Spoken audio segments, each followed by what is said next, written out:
It was interesting because I wasn't really into law. I'm not really into law. I mean, it's interesting to me, but I don't want to become a lawyer like many of the other applicants did. But I think it's still interesting. I think it's still important that like other people know about religious liberty and how it applies with the law, because laws are based, created by Congress who support what the people want.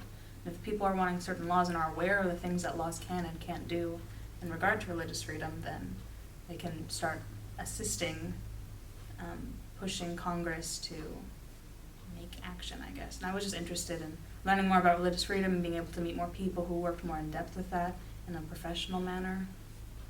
I feel like we focused a lot in our research in this initiative on why religious liberty was important. So it was really cool at this conference to see like the practical applications of all this, like what is actually going on with like cases and casework and what people are doing to like progress these ideas. Because we've spent the past, 5 months like learning like why it's important and building like that foundation of human dignity, which I think is a really good foundation to have. But it was cool to see how it was like actually being used too. I was able to learn a lot from different speakers, like nationally renowned speakers, and like people that are good at what they're doing and people that really know what they're doing. I was able to understand the concepts of religious freedom and human dignity better. I think the phrase that best highlights religious freedom is freedom of conscience. So it's the freedom for like people to act according to their own consciences, and according to according to their beliefs, and how like they deem best. So freedom of conscience, like it's not specific to one religion; it applies to a lot. And I think another important thing about this freedom of conscience is the freedom to live your conscience publicly. That's a big debate of like, you can have your freedom of belief, just keep it out of what you do, which is impossible for humans because we live publicly. We live in our conscience, and our religious beliefs are so vitally a part of us that they have no choice but to seep into how we act in a day-to-day life.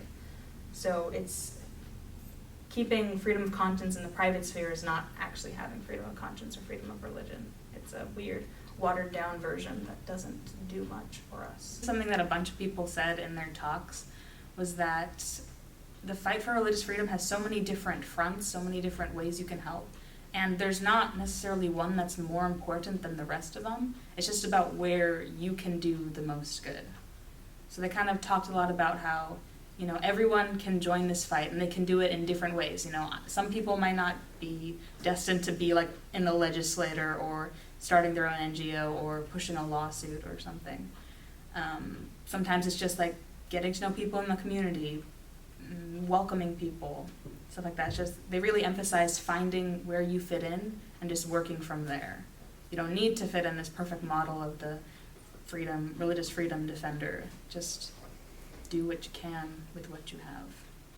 Yes, I think that something that I think will be really important for us to like use this conference for is to highlight people of different faiths and like bring those into our community and show like the importance of religious freedom and human dignity in like a expansive, like with a lot of different faiths. So, and I think our community and our school could like use some opportunities to like hear from people and like relate to people from a different faith. Something that we brushed up on was that the purpose of BYU-Hawaii, according to President McKay, was so that international students could come here, learn, and then go back to their countries and improve from there. And we think that an important part of that is learning how to work with the various religious branches in those countries, because while Laia may be predominantly members of the Church of Jesus Christ of Latter-day Saints, that is not the case in most other countries where our students are from. So just being able to be aware of the issues that are happening in regards to the other faiths in different countries, being able to maybe act in a way, like for example, I can't do much about religious freedom problems happening in like Cambodia or Thailand or wherever they may be happening, but someone from Cambodia here or from Thailand here has a more realistic chance to potentially do something back in their country. I also think a lot of the people are genuinely interested about the concept of religious freedom and human dignity, so on campus we hold some booths where we could give out some pamphlets and share about what we're learning in the fellowship, and I think that was really beneficial for them because now they take interest in the concepts of religious freedom. I feel like the strongest thing of the RFHD is, bringing it. I was in charge of I helped with the first forum, and it was all about just like getting the ideas out there to the other students. We weren't doing anything big, we weren't doing any big research thing. It was just spreading the word, and I think that is kind of what I want to focus on in the RFHD, just getting more people aware, because then more people who can work in different fronts, like I was saying earlier, can cover until we have just this whole team of people working in different areas of religious freedom. I think that will be an important. The RFHD can sort of plant the seed of defending religious freedom for everyone, and it will just grow from there.